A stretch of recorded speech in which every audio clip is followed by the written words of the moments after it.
आपने cash payment जब उनको रिसीव करवानी है उस वक्त आपने एक वीडियो का छोटा सा क्लिप बना लेना है। बिस्मिल्लाहिर्रहमानिर्रहीम, अस्सलाम वालेकुम व्यूअर्स, मैं हूं आपका होस्ट वकार भाई और आप देख रहे हैं मेरा फेसबुक और यूट्यूब चैनल अल वकार है। आज हम आपको बताएंगे कि डॉक्यूमेंटेशन ऑफ प्रॉपर्टी।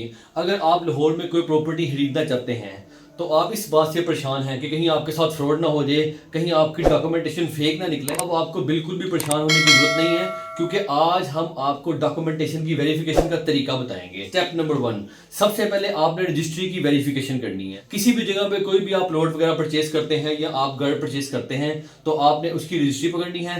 रजिस्ट्री के ऊपर एक स्टैंप लगी होगी जो मेट्रोपॉलिटन कॉर्पोरेशन की स्टैंप होगी। आपने देखना है कि वो स्टैंप किस टाउन की है। हर इलाके में एक टाउन होता है, तो आपने जिला कचहरी जाना है और हर टाउन का वहां पर रिकॉर्ड सेंटर बना होता है। आपने वहां पर रिकॉर्ड सेंटर में जाना, जिस टाउन की आपकी रजिस्ट्री की स्टैंप लगी होगी वहां पर जाके एक एप्लीकेशन लिखनी है, फोटोकॉपी साथ लगानी है आपने। मुझे इस रजिस्ट्री की अटेस्टेड कॉपी चाहिए, जिसको मुसद्दका नकल कहते हैं। वो आपको मुसद्दका नकल देंगे। उस मुसद्दका नकल को और जो रजिस्ट्री की कॉपी आपके पास होगी, जो आपने जिससे परचेज किएगा उससे ली होगी, उनको आपने वेरीफाई करना है। अगर तो वो दोनों रजिस्ट्रियां, जो आपके पास कॉपी जो आप जिनसे आपने परचेज किया वो और जो मुसद्दका नकल निकली, दोनों सेम है, दोनों के ऊपर ओनर का नाम सेम है, रकबा सेम है और जो जो चीजें ऊपर लिखी हुई है वो बिल्कुल सेम है, इट्स मीन कि आपकी रजिस्ट्री ओके है। अब स्टेप नंबर 2, रजिस्ट्री की वेरिफिकेशन खत्म।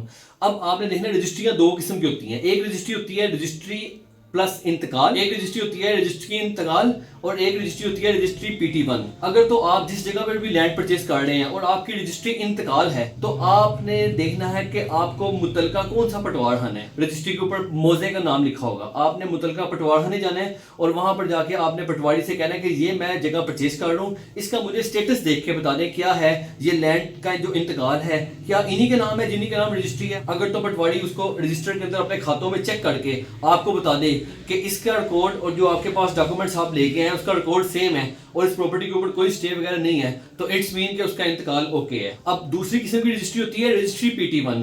अब PT1 क्या होता है? एक्साइज एंड टैक्सेशन डिपार्टमेंट जो होता है ना, उनके जो डॉक्यूमेंट्स होते हैं उसको PT1 बोलते हैं। अगर आपकी रजिस्ट्री PT1 है तो आपने एक्साइज एंड टैक्सेशन के डिपार्टमेंट में जाना है, उनका जो मुतलका आपको ऑफिस लगता है वहां जाना है। वहां जाके आपने उन्हें कहना है कि ये मैं प्रॉपर्टी परचेज कर रहा हूँ, लिहाजा मुझे बताएं कि इस प्रॉपर्टी का जो PT1 नंबर है उसको कंप्यूटर में एंटर करके मुझे बताएं कि इसकी ओनरशिप किसके नाम पर शो हो रही है। वो भी आपको बताएंगे कि इसकी ओनरशिप अगर तो जो आपके पास डॉक्यूमेंट्स है रजिस्ट्री की कॉपी उसी के नाम पर है, इट्स मीन कि ये बिल्कुल ओके है, इसमें कोई फेक नहीं है। स्टेप 1 में आपने रजिस्ट्री की वेरिफिकेशन की, स्टेप 2 में आपने इंतकाल की वेरिफिकेशन की, स्टेप 3 में आपने PT1 की वेरिफिकेशन की। उसके बाद आप उनको बयाना करें। बयाने में आपने एक बात याद रखनी है, बयाना हमेशा आपने ई स्टाम्प पेपर जो ऑनलाइन मिलता है 1200 रुपए का, the bank of Punjab BOP से इशू होता है, वो बयाना उस पर लिखवा के जब आपने ट्रांजेक्शन करनी है ना, आपने ये कोशिश करनी है कि आपने जितनी भी ट्रांजैक्शन कर रहे हैं, जितनी भी अमाउंट उनको दे रहे हैं, आप कोई प्रॉपर्टी खरीद रहे हैं तो आपने जो भी अमाउंट उनको पे करनी है आपने इन शेप ऑफ पे ऑर्डर, आपने पे ऑर्डर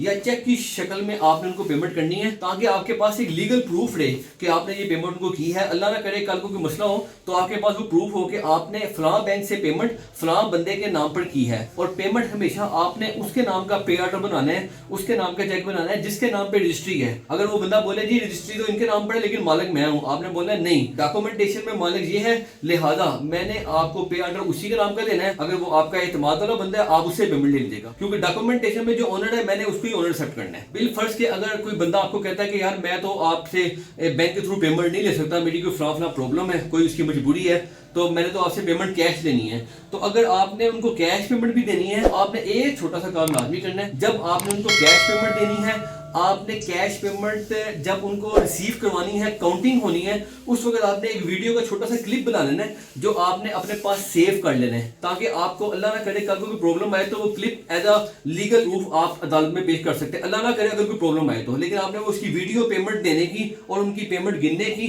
आपने लाजमी बना दी। उसके बाद जब आपने बयाना शयाना कर दिया, अब आपका वक्त आ गया कि रजिस्ट्री करवानी है। तो रजिस्ट्री करवाते वक्त हम अक्सर जब भी कोई घर परचेज करते हैं तो हम उनसे कहते हैं सेलर से कि आप हमें PT1 ला के दें और इसका NOC ला के दें और हमने फिर इसकी रजिस्ट्री लिखवानी है और मुसद्दका नकल ला के दें। लेकिन आपने क्या करना है, आपने उन्हें कहना है कि PT1 और NOC तो आपने मंगवानी है जो एक्साइज से टैक्सेशन से मिलता है, जिसके अंदर होता है कि इस पे कोई टैक्सेस वगैरह नहीं है। आपने उसे कहना है मुझे इसका NEC प्रोवाइड करें।